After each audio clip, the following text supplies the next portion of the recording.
So our Chief Minister believes in two-pronged strategy for hitting at poverty. One is, of course, increasing the income, providing them livelihood options, getting investments, getting industries. The other way is to cut down on the expenditure front. In expenditure, he has selected two areas which basically hits the poor. One is education, another one is health. In education, he is transforming the entire public institutions which are providing education, making it aspirational, using technology to the hilt. He wants the expenses what a poor parent will spend on education for their kids to come down. So he wanted to transform the public education institutions across the state. We took high school level as the intervention point, and perhaps we are the only state in the country to have transformed all the high schools and shifted all blackboards to smart boards. Modern science lab, smart boards. We have a curriculum which can be ran from the central control room, and you have e-classrooms all over. The kids get knowledge access. Physical access was a problem, but thanks to the fiber and thanks to technology, we are able to provide knowledge access without any problem of economic access. Did the private sector do the connectivity, or did you have to do that? We have done the connectivity. These are all government schools. When you improve the high schools, do you see people shift from private, 30% what Americans call private high school, 30%. to public? Okay. Absolutely, 30%, immediate. Okay. And children who wanted to go to private schools, they want to continue in government schools now, because of the transformation which they have seen in the government schools. Okay, so before at the high school level, private would have been bigger than public, or what was the share of for high school of public versus private before and after? At any point of time, 80% of the students are dependent on government schools. Only 20% of the kids were dependent on private schools. Because it's hard to afford. Hard to afford. So the Chief Minister wanted that if state has to move forward, these 80% kids who are dependent on government school should have knowledge access. So he used technology, he used smart classes to provide that knowledge access. Not only smart classrooms, but also he converted the entire ecosystem to make the kids to think big, be aspirational, to achieve bigger things. He basically used this as a tool to improve their self-confidence.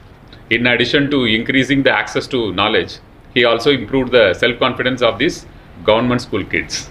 But what about the quality of the teachers? Did you have to sort out the better teachers, or how did you do that? So what we did, we found out who are the best teachers available in the system. We re-engineered the curriculum using these best teachers and used smart classrooms to provide e-learning. Some teachers will be very good in the subject, but they won't be able to present it in such a way that the kids will be able to understand. So those things are taken care by standardizing the presentation format as well. So the content is modified to make it competitive, attractive for the kids, and the presentation also we have taken care.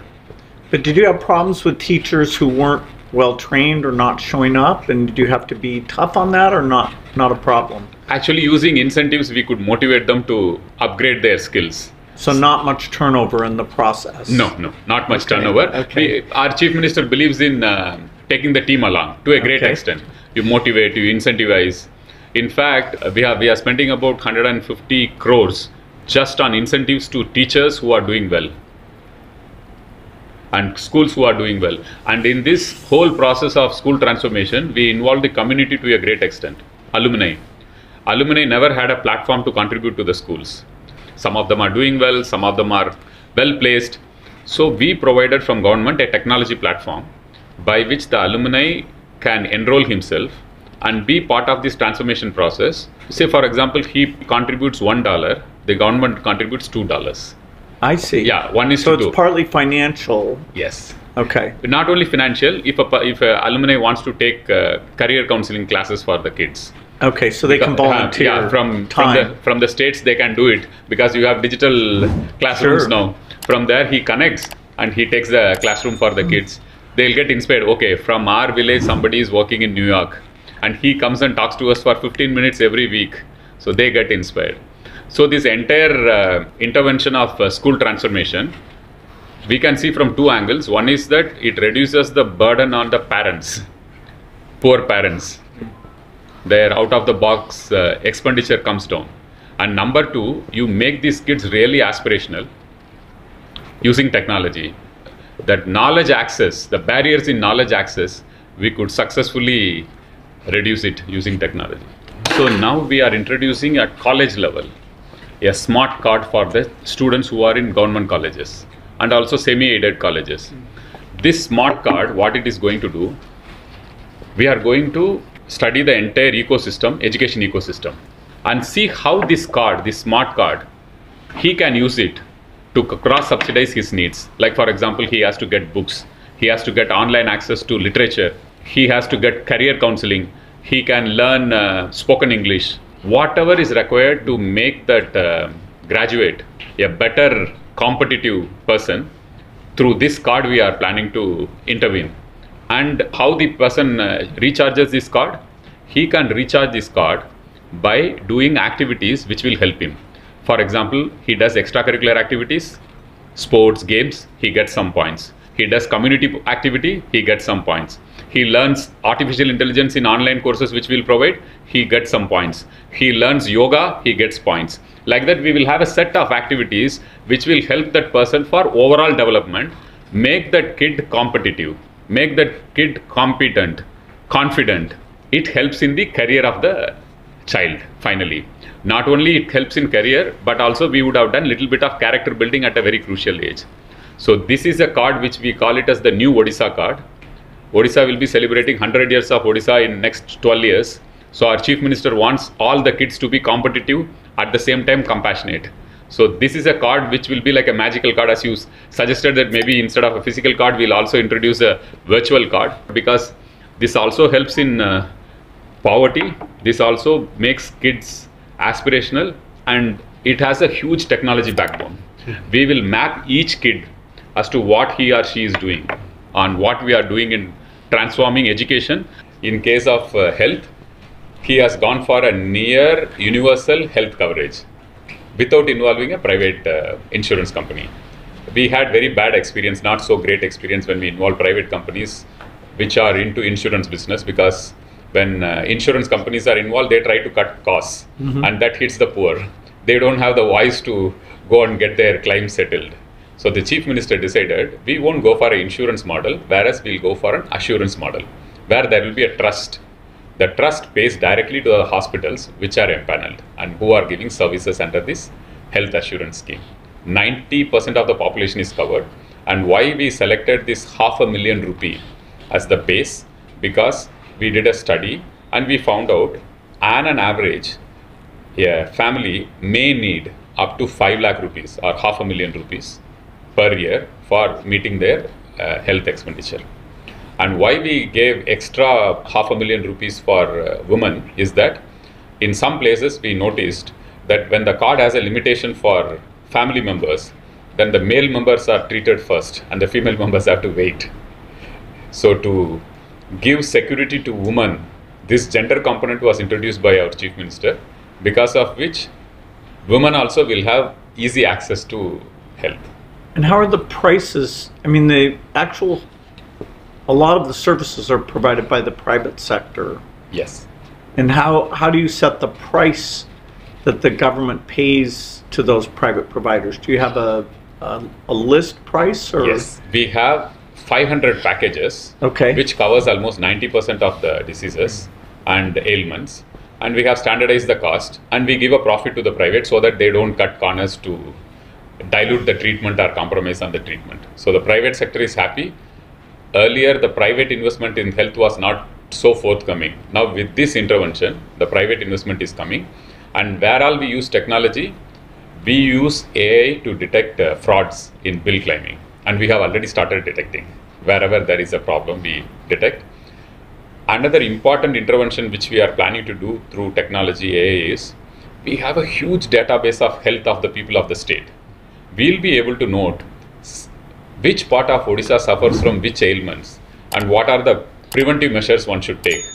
Which age group is suffering from which ailment. So you have a scope for doing a lot of proactive interventions in a long-term basis and have a great impact on the overall health of the state.